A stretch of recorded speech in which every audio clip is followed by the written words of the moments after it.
نحمده و نصلی علی رسوله الکریم اما بعد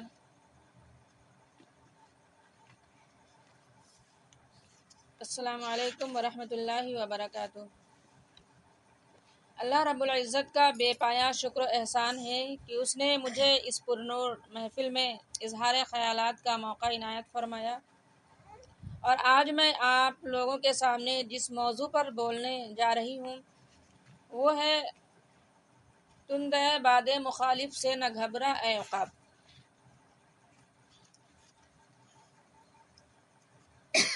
پچھلے جمعہ کی طرح آج بھی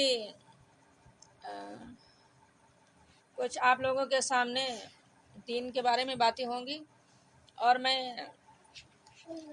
آپ سب کا بھی بہت زیادہ شکریہ ادا کرتی ہوں کہ آپ لوگوں نے اپنا موقع نکال کر یہاں دین کے کام کے لیے حاضر ہوئی ہیں۔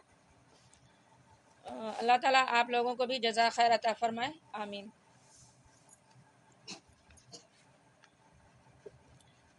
کیا موضوع بتایا تھا آپ لوگوں کو کہ کس موضوع پر بات ہوگی؟ تند باد مخالف سے نہ گھبرا اے عقاب، یہ تو چلتی ہے تجھے اونچا اڑانے کے لیے۔ ہم دنیا کے مسلمان وہ خوش قسمت مسلمان ہیں جو حضرت آدم علیہ السلام سے لے کر حضرت محمد صلی اللہ علیہ وسلم تک آنے والے اللہ کے تمام پیغمبروں پر ایمان رکھتے ہیں۔ کیا کہہ رہے ہیں کہ ہم دنیا کے مسلمان خوش قسمت مسلمان ہیں ہم دنیا کے، کہ حضرت آدم علیہ السلام جو پہلے نبی ہیں، حضرت آدم علیہ السلام سے لے کر اور پھر حضرت محمد صلی اللہ علیہ وسلم یعنی ہمارے امام محمد صلی اللہ علیہ وسلم جو ہیں، ان کے درمیان میں جتنے پیغمبر آئے ہیں ہمارا ان تمام پیغمبروں پر کیا ہے؟ ایمان ہے نا ہمارا ایمان۔ یعنی آدم علیہ السلام سے لے کر سب سے اول نبی کون ہے؟ پیغمبر آدم علیہ السلام ہے، اور سب سے آخری کون ہے؟ ہمارے امام محمد عربی صلی اللہ علیہ وسلم۔ تو آدم علیہ السلام کے پیدائش اور آپ صلی اللہ علیہ وسلم کی پیدائش کے درمیان میں ایک بہت لمبا بہت ہی طویل وقفہ تھا، جس میں اور نبیوں کی پیدائش ہوئی اور پیغمبر جس میں تشریف لائے۔ تو کہہ رہے ہیں کہ ہم اتنے خوش قسمت لوگ ہیں کہ آدم علیہ السلام سے لے کر حضرت محمد صلی اللہ علیہ وسلم تک آنے والے تمام پیغمبروں پر ہمارا کیا ہے؟ ایمان ہے، ہم اس پر ایمان رکھتے ہیں۔ اور اللہ کے پیغمبر وہ برگزیدہ ہستیاں ہیں جنہوں نے ہمیشہ ایک بے چین کی حیثیت سے تنے تنہا اکیلے کلمہ حق کو کیا بلند کیا، کلمہ حق کو بلند کیا، ایک کلمے کو بلند کیا۔ تمام شیاطین جن ہو یا انسان ہو صرف نصرت الہی کے بھروسے سے، یعنی اللہ تعالیٰ کی مدد کے بھروسے پر، صرف امداد خداوندی کے بلبوتے پر، یعنی اللہ تعالیٰ کی مدد کے بلبوتے پر اکیلے مقابلہ کیا ان تمام نبیوں نے، اور استقامت اختیار کی، یعنی اسی پر ڈٹے رہے، جمے رہے۔ حضرت نوح علیہ السلام نے، یہ بھی اللہ تعالیٰ کے پیغمبر ہیں، ہے نا؟ حضرت نوح علیہ السلام نے اپنی قوم کے باطل پرستوں سے، یعنی جو نوح علیہ السلام کے قوم کے لوگ تھے جو باطل طریقے پر عبادت کرتے تھے، کہہ رہے ہیں ان سے کتنے سال؟ 950 سال حضرت نوح علیہ السلام نے اپنی قوم سے کیا مقابلہ کیا۔ حضرت ہود علیہ السلام نے قوم عاد کے جباروں سے، زبردست لوگوں سے، اور حضرت صالح علیہ السلام نے قوم سمود کے باطل پرستوں سے کیا مقابلہ کیا، لڑے، ان سے ڈٹے رہے۔ بلکہ ہر دور کے نبی نے اپنے دور کے باطل پرستوں سے، حضرت ابراہیم علیہ السلام نے نمرود اور اس کے لاؤ لشکر سے مقابلہ کیا۔ حضرت موسیٰ علیہ السلام نے فرعون اور آل فرعون سے ڈٹ کر مقابلہ کیا۔ حضرت محمد صلی اللہ علیہ وسلم نے کفار مکہ اور مشرکین عرب سے مقابلہ کیا۔ کس سے کیا ہمارے نبی نے مقابلہ؟ کفار مکہ اور عرب کے مشرکین لوگوں سے مقابلہ کیا، اور کفر اور شرک، الحاد اور لادینیت کی ظلمتوں سے اور دنیا پرستی کے گھٹا ٹوپ اندھیروں سے جنگ کی، لڑائی کی۔ آپ صلی اللہ علیہ وسلم نے معرکہ آرائی کی۔ غرض کے تمام انبیاء علیہ السلام کا اسوہ عمل اور نمونہ عمل ہم سے پکار کر کہہ رہا ہے کہ تند ہے باد مخالف سے نہ گھبرا اے عقاب، یہ تو چلتی ہے تجھے اونچا اڑانے کے لیے۔ باد مخالف کب نہیں چلتی؟ باد کے معنی ہوتا ہے ہوا، مخالف یعنی دوسری سمت، تو کہہ رہے ہیں باد مخالف کب نہیں چلتی ہے، یعنی ہوائیں تو ادھر کی اور ادھر کی چلتی رہتی ہیں، کہہ رہے طوفان کب نہیں امڑتے۔ باطل کے سیلاب ہمیشہ آتے رہے ہیں، باطل پرستوں کو ہمیشہ اہل حق نے، حق والوں نے چیلنج کیا ہے۔ شیطان کے ایجنٹ جو ہیں وہ ہمیشہ رحمان کے بندوں کو ستاتے رہتے ہیں، یعنی شیطان جو بڑے بڑے ہیں، شیطان کے ایجنٹ ہیں، وہ ہمیشہ اللہ کے بندوں کو کیا کرتے ہیں؟ ستاتے رہتے ہیں، ان پر ظلم و ستم کے پہاڑ ڈھاتے رہتے ہیں۔ نہ معلوم کتنے کہہ رہے ہیں چنگیز اور ہلاکو گزرے ہیں، جنہوں نے نہ معلوم کتنے بغداد تباہ کیے ہیں۔ ستیزہ کار رہا ہے ازل سے تا امروز، چراغ مصطفی سے شرار بولہبی، مگر صدیقی پروانے ارتداد کی آندھیوں سے کبھی نہیں گھبراتے۔ صدیقی پروانے یعنی ابو بکر صدیق رضی اللہ عنہ نے ڈٹ کے مقابلہ کیا، انہوں نے کیا ہے کہہ رہے ہیں کہ ارتداد کی آندھیوں سے کبھی نہیں گھبرائے۔ فاروقی مجاہد یعنی حضرت عمر فاروق رضی اللہ عنہ قیصر و کسریٰ کی فوجوں سے ہرگز نہیں گھبراتے۔ عثمانی سرفروش اور علوی کفن یعنی حضرت عثمان اور حضرت علی رضی اللہ عنہ کفن بردوش ہمیشہ رومن امپائر اور پرشین امپائر جیسی سپر طاقتوں کے پرخچے اڑایا کرتے، یعنی بڑی بڑی طاقتوں کی کیا کیا انہوں نے؟ پرخچے اڑا دیے، منہ توڑ جواب دیا۔ غرض کے محمد صلی اللہ علیہ وسلم کے ماننے والے اور دیوانے ہمیشہ اپنے خون کی تحریر سے ریت کے ذروں پر لکھتے رہے ہیں کہ ہم وہ ہیں جو اپنا گلا کٹا کر، اپنا سر دے کر ہر باطل کا مقابلہ کیا کرتے ہیں۔ اسی پہ کسی شاعر نے کیا خوب کہا ہے کہ ہم وہ پتھر ہیں جسے دشمن ہٹا سکتے نہیں، ہم وہ پتھر ہیں جسے دشمن ہٹا سکتے نہیں، سر کٹا سکتے ہیں لیکن سر جھکا سکتے نہیں۔ اور لا الہ الا اللہ کا جھنڈا دنیا کے ہر خطے میں گاڑنا اپنا فریضہ جانتے ہیں، کیونکہ ہم عقاب ہیں، محمدی عقاب، اور ہمارا ترانہ ہے تند ہے باد مخالف سے نہ گھبرا اے عقاب، یہ تو چلتی ہے تجھے اونچا اڑانے کے لیے۔ نبی کریم احمد مصطفیٰ محمد صلی اللہ علیہ وسلم نے فرمایا ہے، میرے صحابہ ستاروں کی طرح ہیں، میرے صحابہ ستاروں کی طرح ہیں، تم ان میں سے جس کی اقتداء کرو گے ہدایت پا جاؤ گے۔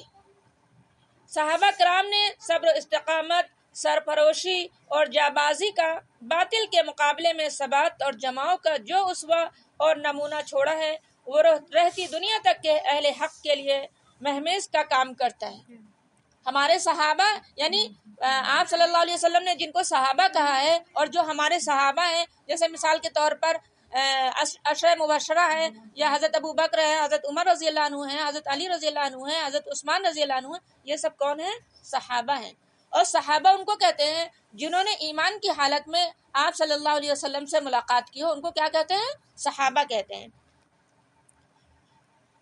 حضرت عمار رضی اللہ عنہ اور ان کے والد حضرت یاسر رضی اللہ عنہ اور ان کی والدہ حضرت سمیہ رضی اللہ عنہا ہیں، ان پر صرف اس لیے کہ انہوں نے حق قبول کر لیا تھا، ایمان لے آئے تھے، محمد صلی اللہ علیہ وسلم کے ماننے والوں اور پروانوں میں شامل ہو گئے تھے، یہ لوگ کفار نت نئے مظالم ڈھا رہے ہیں، مگر وہ استقامت کا پہاڑ ثابت ہوتے ہیں، یعنی وہ ایمان لے آئے، حق قبول کر لیا تو انہوں نے کیا ہے وہ ایک پہاڑ کی طرف ثابت ہوئے، انہوں نے جماؤ اپنا اختیار کر لیا، یہاں تک کہ حضرت سمیہ اور حضرت یاسر رضی اللہ عنہ مظالم سہتے سہتے جاں بحق ہو گئے، مگر حق اور صبر کا دامن انہوں نے نہیں چھوڑا۔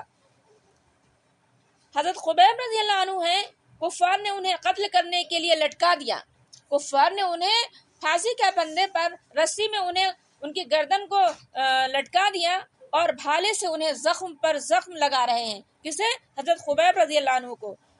اس حالت میں شقی کہتے ہیں، بدبخت جو دل کے بالکل کالے ہوتے ہیں، وہ کیا کہتے ہیں؟ جن کے اندر ذرا بھی ہمدردی نہیں ہوتی ہے، کہ کہو خبیب اگر تمہاری جگہ محمد ہوتے تو تم پسند کرتے، یعنی تمہیں جس طرح سے سزا دے رہے ہیں، رسی میں ٹانگ کر تمہیں بھالے چوک رہے ہیں، چبھا رہے ہیں، تمہارے اوپر تیر مار رہے ہیں، اگر تمہاری جگہ محمد ہمارے امام محمد عربی صلی اللہ علیہ وسلم ہوتے تو کیا تم اس چیز کو پسند کرتے؟ تو دیکھیے جواب میں کیا فرماتے ہیں حضرت خبیب رضی اللہ عنہ، جواباً فرماتے ہیں خدا کی قسم محمد کے قدم مبارک میں ایک کانٹا چبھنا بھی مجھے اس عذاب کے مقابلے میں ہرگز پسند نہیں ہے۔ یعنی مجھے جو اتنا عذاب ہو رہا ہے اس کے مقابلے میں ہمارے نبی کو ایک کانٹا بھی چبھ جائے تو ہمیں کیا یہ بالکل پسند نہیں ہے، ہمیں یہ سزا منظور ہے، یہ ہمیں عذاب جو مل رہا ہے یہ منظور ہے، لیکن ہمارے نبی کو ایک کانٹا بھی چبھنا نہیں چاہیے، یہ ہمیں برداشت نہیں ہے۔ کون کہہ رہا ہے؟ حضرت خبیب رضی اللہ عنہ۔ ایک ہی خبیب کیا، حضرت بلال رضی اللہ عنہ، حضرت ابو ہریرہ رضی اللہ عنہ، حضرت صہیب رومی رضی اللہ عنہ، حضرت سلمان فارسی رضی اللہ عنہ، حضرت ابو ذر غفاری رضی اللہ عنہ، اور بدر واحد کے معرکوں میں داد شجاعت دینے والے تمام انصار اور مہاجرین، عراق و شام کی وادیوں میں داد شجاعت دینے والے تمام انصار اور مہاجرین رضی اللہ عنہم، عراق اور شام کی وادیوں میں اور صحراؤں میں یعنی جنگلوں میں کلمہ حق بلند کرنے والے تمام غازیان عظام تاریخ کے صفحات پر بے شمار نقوش ثبت کرتے ہیں، اور جب پڑھنے والا ان واقعات کا مطالعہ کرتا ہے تو بے ساختہ اس کی زبان پر یہ شعر آ جاتا ہے: تند باد مخالف سے نہ گھبرا اے عقاب، تند باد مخالف سے نہ گھبرا اے عقاب، یہ تو چلتی ہے تجھے اونچا اڑانے کے لیے، اور نہ گھبرا شدت غم سے حصول کامیابی میں، نہ گھبرا شدت غم سے حصول کامیابی میں، کہ شاخ گل میں پھول آنے سے پہلے خار آتے ہیں۔ آپ کا ایمان ہے کہ اسلام دین حق ہے، آپ کا ایمان کیا ہے کہ اسلام کیا ہے؟ دین حق ہے۔ ارشاد ربانی ہے، اللہ تعالیٰ ارشاد فرماتے ہیں اپنے کلام مجید میں: ان الدین عند اللہ الاسلام، آپ کا عقیدہ ہے کہ اسلام کے علاوہ سارے مذاہب باطل ہیں، اسلام کے علاوہ سارے دین کیا ہیں، سارے مذہب ہیں وہ باطل ہیں۔ اللہ تعالیٰ کا کیا ارشاد ہے؟ ان الدین عند اللہ الاسلام، ہمارا عقیدہ کیا ہونا چاہیے کہ اسلام کے علاوہ سارے مذاہب بیکار ہیں، باطل ہیں، کوئی ہمارے کام کے نہیں ہیں، صرف اور صرف کیا ہے ہمارا، کیا ہونا چاہیے ہمارا دین؟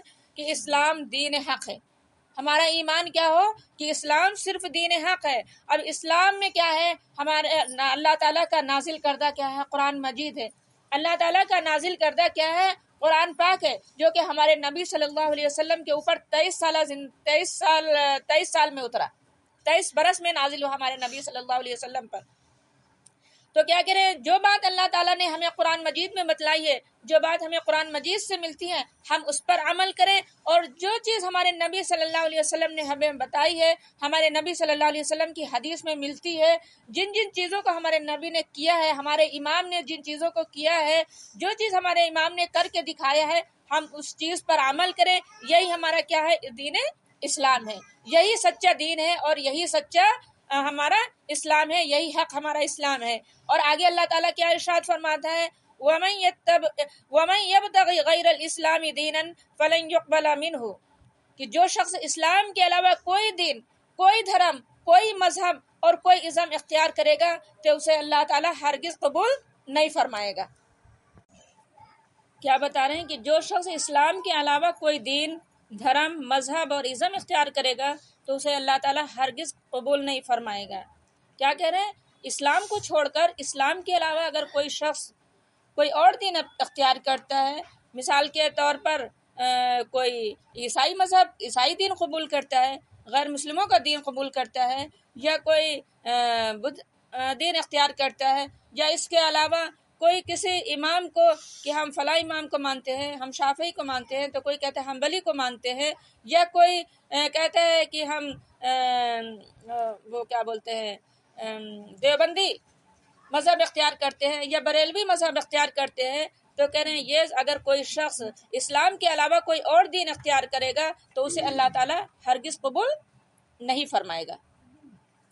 کیونکہ دیکھیے قبر میں بھی اللہ جو ہم سے سوال ہوگا، اس قبر میں بھی ہم سے اسلام کے بارے میں سوال ہوگا کہ تمہارا دین کیا ہے نا؟ تو اس کا بھی جواب کیا ہے؟ ہمارا دین دین اسلام۔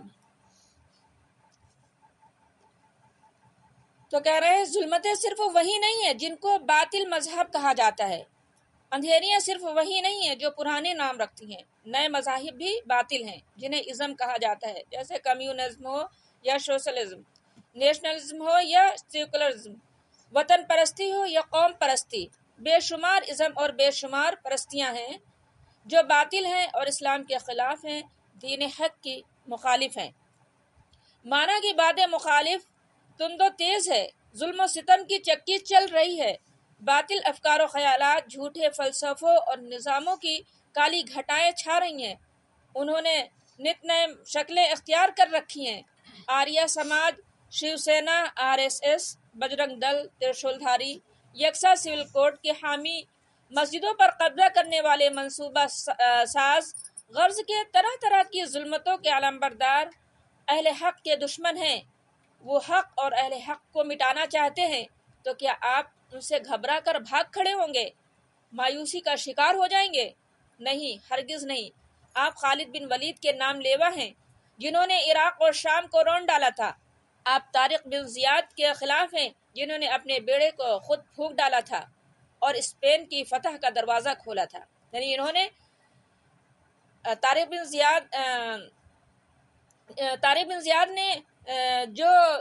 زیاد جس کشتی سے سمندر پار کر کے اسپین کو فتح کرنے کے لیے آئے تھے، تو جب اس کشتی سے اترے تو اس کشتی کو جلا دیا، ختم کر دیا کہ ہم یہاں پر آئے ہیں اپنا کام کر کے ہی جائیں گے، چاہے ہمیں موت ہے یا زندہ جائے۔ یعنی ایسے ایسے کارنامے انجام دیے۔ آپ موسیٰ بن نصیر کو یاد کرتے ہیں جنہوں نے اندلس فتح کیا۔ آپ محمد بن قاسم ہیں، فاتح سندھ ہیں۔ حضرت ابو عبیدہ فاتح شام، حضرت سعد بن وقاص فاتح ایران کے پیرو ہیں، یعنی ہم ان کے پیرو ہیں۔ آپ ان مجاہدوں اور غازیوں کی اولاد ہیں جنہوں نے اس وقت کی دنیا کے تینوں بر اعظموں کو اپنے گھوڑوں کی ٹاپوں سے رون ڈالا تھا اور اسلام کا بول بالا کیا تھا۔ آپ کو اپنے اسلاف کے نقش قدم پر چل کر ہر باطل کا مقابلہ مردانہ وار جوش و ہوش کی تدابیر سے کام لے کر کرنا ہے اور اپنے محبوب وطن ہندوستان میں کلمہ حق بلند کرنا ہے، اپنے برادران وطن کو راہ حق دکھانا ہے۔